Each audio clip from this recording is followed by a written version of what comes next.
18 जुलाई को उत्तर प्रदेश के गोंडा जिले में एक बड़ा ट्रेन हादसा हो गया। हादसे में ट्रेन के 12 डिब्बे तो पटरी से उतर ही गए, साथ ही 5 लोगों की मौत हो गई और दर्जनों लोग घायल भी हो गए। इस हादसे के बाद प्रशासन ने भी तुरंत कार्रवाई करते हुए मामले को जल्द ही निपटा तो दिया, लेकिन सवाल ये उठ रहे हैं कि इस ट्रेन हादसे की आखिर वजह क्या थी। इसको लेकर तरह तरह के कयास लगाए गए। किसी ने इसे साजिश का नाम दिया तो किसी ने कहा कि लोको पायलट को कोई आवाज सुनाई दी। लेकिन जैसा कि जांच अधिकारी हादसे के असल कारणों को जानने की कोशिश कर रहे थे और रिपोर्ट तैयार कर रहे थे, आपको बता दें कि अधिकारियों ने अब अपनी रिपोर्ट तैयार कर दी है और इस रिपोर्ट में हादसे के कारणों को साफ तौर पर लिखा गया है। इस रिपोर्ट में खुलासा हुआ है कि रेलवे के इंजीनियरिंग सेक्शन की लापरवाही से इतना बड़ा हादसा हुआ। इसके अलावा बकलिंग होने की बात भी सामने आई है।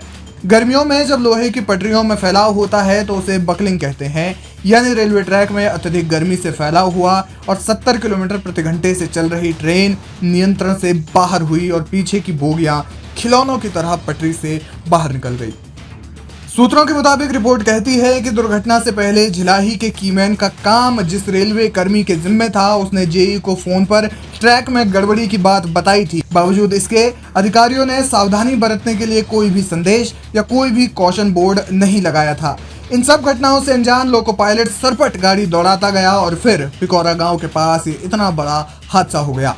रिपोर्ट में कहा गया है कि रेलवे ट्रैक को ठीक तरह से कसा नहीं गया है। मामले में जांच कर रहे अधिकारी जिस निष्कर्ष पर पहुंचे उसमें लिखा गया है, रेल ट्रैक की फास्टिंग प्रॉपर नहीं थी, जिसके कारण फास्टिंग अप्रभावी कार्य कर रही थी।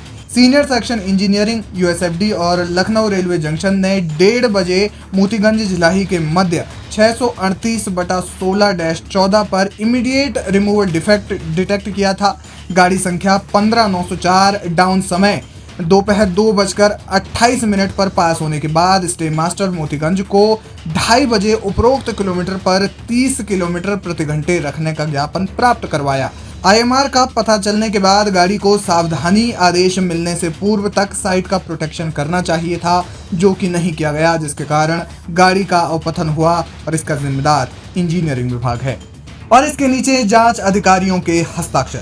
यानी इस रिपोर्ट से समझा जा सकता है कि सब कुछ पहले से ही पता चलने के बावजूद मामले में हीला हवाले की गई। इंजीनियरिंग विभाग की इस एक लापरवाही ने 5 परिवारों के दीपक को सदा के लिए बुझा दिया।